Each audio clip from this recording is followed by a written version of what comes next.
Hey folks, guess what? I have something to show you. That was so cringy. Someone please come and punch me so that I never do that again. If you've been here a while, you may remember that last year I released this, my first poetry book, The Flowers Never Really Grew. It contains 32 poems and some little illustrations to go with each one.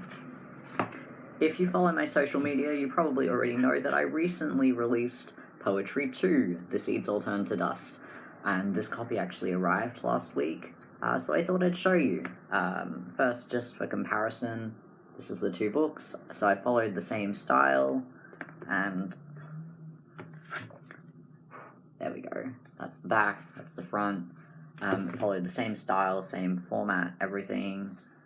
They have the same number of poems, just different poems. So book 1, in case you didn't hear about it, was poems written ranging from 2012 up until 2021. So there's some that I wrote when I was very young, and some that I wrote a lot later, obviously.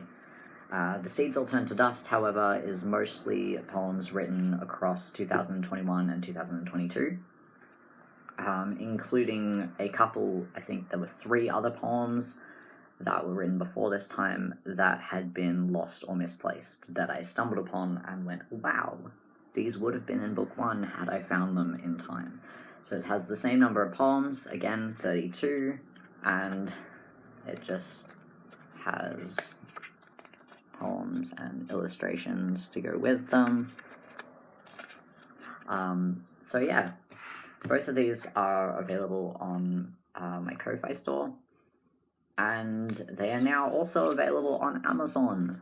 So if you haven't noticed, I'm really excited about this.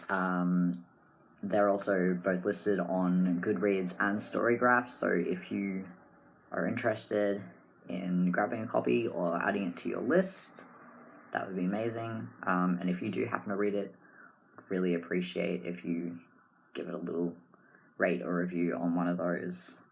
No pressure though. I don't myself, so I wouldn't expect you to. I briefly considered doing a little read through of my favorite poem from these books, but I sound terrible when I read poetry out loud. It just really ruins it for me. So it's just not happening. I did actually make a post on Twitter a couple of weeks ago with 2 of my favorite poems and illustrations from both books, so if you want a quick little peek at the sort of things that are in these books, go check that out. Thanks for watching, happy reading, and I'll see you next time. Stay awesome.